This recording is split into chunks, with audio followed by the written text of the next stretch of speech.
আমার আপনার আজকে ফুরসত আছে, সময় আছে, গ্রামে মসজিদে 5 ওয়াক্ত আমাকে ডাকা হচ্ছে, কিন্তু আমি মসজিদ যেতে পারছি না। ও মুসলমান ভাইরা, তারপরে আমি আপনি যদি বলি আমি হচ্ছি নবীর প্রেমিক, নবীর আশিক, এটা মিথ্যা ছাড়া আর কিছু না। এটা মিথ্যা কথা, মিথ্যা কথায় কিছু হবে না, মিথ্যা দাবিতে কোনো লাভ হবে না। নবীজির প্রেমের দাবিতে আমি আপনি যদি সত্যবাদী হই, ও মুসলমান ভাই আমার, তাহলে সর্বপ্রথম কোয়ালিটি হচ্ছে, সর্বপ্রথম বৈশিষ্ট্য হচ্ছে আমি একজন ভালো নামাজি হয়ে যাব। ওই যে সাহাবায়ে কেরাম নবীজি সাল্লাল্লাহু আলাইহি সাল্লাম যুদ্ধ থেকে ফিরে আসছেন, রাত হয়ে গেছে, রাস্তায় সাহাবাদের বললেন, 2 জন সাহাবাকে, ও সাহাবারা আমরা ঘুমাচ্ছি, বিশ্রাম করছি, আরাম করছি, তোমরা পেহরাদারি করো, তোমরা প্রহরী হয়ে যাও, চৌকিদারের কাজ তোমরা 2 জন করো। 2 জন সাহাবাকে দায়িত্ব দেওয়া হলো। ওই 2 জন সাহাবা পাহাড়ের চূড়ার উপর চলে গেছে।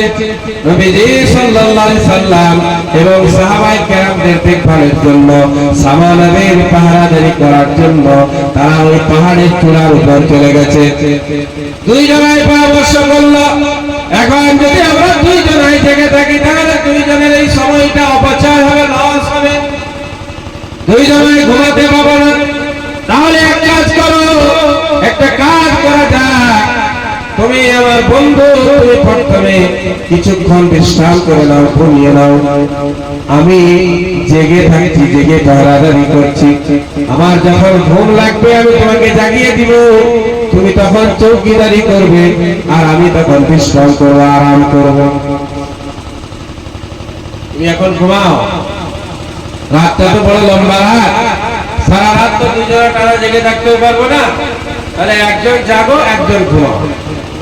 মশওয়ারা হয়ে গেল, একজন সাহাবা ঘুমিয়ে পড়লেন আর একজন সাহাবা জেগে আছেন।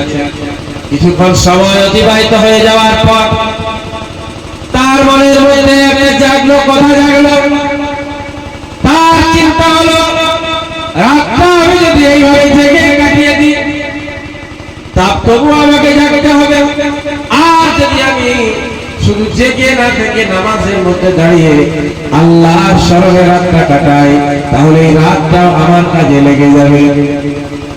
রাতটা কি হবে? রাতটা কাজে লেগে যাবে, রাতটা আমার ইবাদত হয়ে গেল, আমার অনেকগুলি নামাজ হয়ে যাবে, অনেকগুলি সুবহানাল্লাহ আলহামদুলিল্লাহ বলা হয়ে যাবে। নামাজে দাঁড়িয়ে গেছে। নামাজটা কত বড় গুরুত্বপূর্ণ ইবাদত এটা বোঝানোর জন্য বলছি। জলসাটা অনেক শুনেছে, হ্যাঁ, জঙ্গল থেকে বাঘ বেরিয়ে এলো, ফকিরকে খেয়ে নিল, আবার পেটে ঢুকে গেল, অনেক ঘটনা শুনেছে। ঘটনা শুনে লাভ কিছু হবে না, নামাজি হতে হবে, পরহেজগার হতে হবে, প্রকৃত অর্থে একজন মুসলমান আমাকে হতে হবে, প্রতিষ্ঠিত মুসলমান হতে হবে, তবে যে তো কবরে যে আমি রেহাই পাবো, অন্যথায় কবরতে বাঁচার কোনো উপায় নেই। প্রকৃত অর্থে মুমিন মুসলমান হতে হবে। একজন মুমিন মুসলমান কাকে বলে? তাকওয়া নাম শুনলাম, পরহেজগারির নাম শুনলাম, মুত্তাকির নাম শুনলাম, কিন্তু মুত্তাকি বলে কাকে, পরহেজগার বলে কাকে?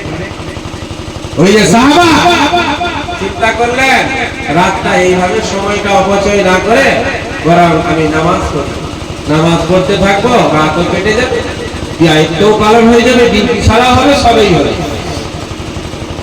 এই মনে মনে ভেবে নামাজের মধ্যে দাঁড়িয়ে গেছে, নামাজ পড়তে গেছে। দূর থেকে কোন শত্রু তাকে লক্ষ্য করেছে, ওই পাহাড়ের চূড়ার উপর কে যেন দাঁড়িয়ে আছে, কে দাঁড়িয়ে আছে, ও আন্দাজ করে এম করে এটা তীর ছেড়েছে, তীর এসে ওই সাহাবার শরীরের মধ্যে লেগে গেছে। দূর থেকে তীর ছেড়েছে, তীর এসে সাহাবার শরীরে লেগে গেছে, সাহাবা নড়াচড়া করে নাই, নড়াচড়া করে নামাজ জারি, নামাজ ছাড়েন নাই। শত্রুপক্ষ দুশমন যে তীর চালিয়েছিল, একটা তীর চালিয়ে দেখলো কে দাঁড়িয়ে আছে, নড়াচড়া করছে না, বুঝতে পারলো না, সে বুঝার জন্য আর একটা তীর চাললো। ওই তীরটা এসে সাহাবার শরীরের মধ্যে বিদ্ধ হয়ে গেল, সাহাবার শরীরের মধ্যে লেগে গেল। মুসলমান ভাইরা আমার, এটা ছিল সাহাবায়ে কেরামের নামাজ। তীর শরীরের মধ্যে লেগে গেছে, শরীর থেকে ঝরঝর রক্ত পড়ছে, কিন্তু সাহাবা নামাজ ছেড়ে নাই, নামাজ জারি রেখেছেন। শরীর থেকে যখন দেখছে রক্ত বেরিয়ে যাচ্ছে, রক্ত খরণ হচ্ছে, শরীরটা হয়তো দুর্বল হয়ে যাবে, অবশেষে আমার মৃত্যু হয়ে যাবে, আমি মারা যেতে পারি। আর আমি যদি মারা যাই, আল্লাহর নবী আমাদেরকে যে দায়িত্ব দিয়েছিলেন রাতের চৌকিদারির দায়িত্ব, আমি তো মাশওয়ারা করে আমার বন্ধুকে ঘুমাতে বলে দিয়েছি, সে তো অঘোর ঘুমে আছে, আর আমি এখন নামাজের মধ্যে দাঁড়িয়ে আছি। নামাজের অবস্থাতেই যদি আমার মৃত্যু ঘটে যায়, মৃত্যুর ঘটনা ঘটে যায়, আমি তো তাকে জাগাতে পারবো না, জাগ্রত করতে পারবো না। সেও ঘুমিয়ে থাকবে, আমিও মারা যাব। শত্রু এসে আমার রাসূলের উপর আক্রমণ করে দিবে, শত্রু এসে মুসলমানদের উপর আক্রমণ করে দিবে, আমি আল্লাহর কাছে হিসাব দিতে পারবো না, আল্লাহর কাছে আমি মুখ দেখাতে পারবো না। ও মুসলমান ভাইরা, যখন এই ভাবনা এলো, নিজের শরীরে ভাবনা নয়, নিজের জানের ভাবনা নয়, নিজের আত্মীয় স্বজন ছেলেদের চিন্তা ভাবনা নয়, বরং এখানেও তীর লাগার পরেও কিন্তু নবীজির মহব্বত মনে পড়ছে, নবীজির ভালোবাসা মনে পড়ছে, মুসলমানদের ভালোবাসা করে মনে পড়ে গেল। উনি তখন নামাজটা শেষ করে দিয়ে বন্ধুকে উঠালেন। সাহাবা যখনই ঘুম থেকে উঠলেন, জাগতে হলেন, অবস্থা দেখে তিনি অবাক হয়ে গেছেন। ভাই, কি করেছো তুমি? আমাকে কেন আগে উঠাও নাই? কি করছিলে? তোমার তো অনেক রক্ত বেরিয়ে গেছে। ওই সাহাবা উত্তরে বলে, ভাই আমি নামাজ পড়ছিলাম, সামনে থেকে দুটা তীর পর পর এসে আমার শরীরের মধ্যে লেগে গেছে, আমাকে তুমি কেন উঠাও নাই, কেন জাগাও নাই? আমরা তো এই দুশমনকে ধরতে পারতাম, আমাকে কেন জাগালে না বলো? ওই সাহাবা উত্তরে বললেন, ভাই আমি নামাজের মধ্যে যে সূরাটা তেলাওয়াত করছিলাম, কোরআন শরীফের যে সূরা আমি তেলাওয়াত করছিলাম, তেলাওয়াত করতে এত সুন্দর লাগছিল, এত মধুর লাগছিল, পড়তে এত মজা পাচ্ছিলাম, এত স্বাদ পাচ্ছিলাম, নামাজটা আমাকে শেষ করতে মন চাইনি, মনে হচ্ছিল যেন সূরাটা আমি খতম করি, নামাজ শেষ করব। সূরাতুল কাহাফ তেলাওয়াত করছিলাম, সূরাতুল কাহাফ, ওই সূরা তেলাওয়াত করছিলাম, পড়তে এত মজা হচ্ছিল, মন চাইছিল না যাক সূরাটা শেষ করে আমি নামাজটা শেষ করি। কিন্তু আমার চিন্তা হলো, আমি যদি মারা যাই, তুমি ওই ঘুমের মধ্যে ব্যস্ত থাকো, দুশমন এসে আমার নবীর উপর আক্রমণ করে দিবে, কিয়ামতের দিনে আল্লাহর সামনে লজ্জিত হতে হবে, মুখ দেখাতে পারবো না। এই জন্য আমি অবশেষে নামাজটা শেষ করে দিলাম। তারা ছিলেন আশিকে রাসূল,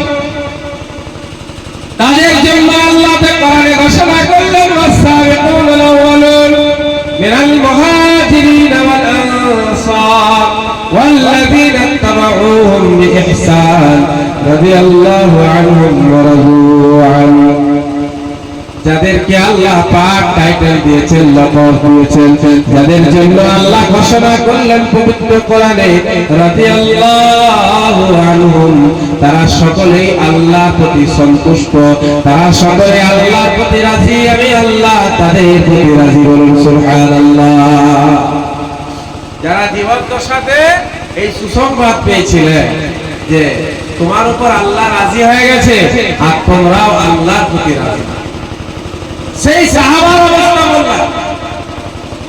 নামাজ পড়ছেন, তীর লেগে গেছে, নামাজ ছাড়ছেন না, নামাজটা শেষ করেই সাথীকে উঠাবো, কিন্তু সেখানেও নবীর মহব্বত, নবীর ভালোবাসা। ও মুসলমান ভাইরা, মুখে নবীর ভালোবাসা বলিয়া উড়ালে হবে না। নবীর নাম শুনে আর দুটো আঙুলে চুমুখে আর ঠাটে মুখে লাগিয়ে, চোখে লাগিয়ে লাভ কিছু হবে।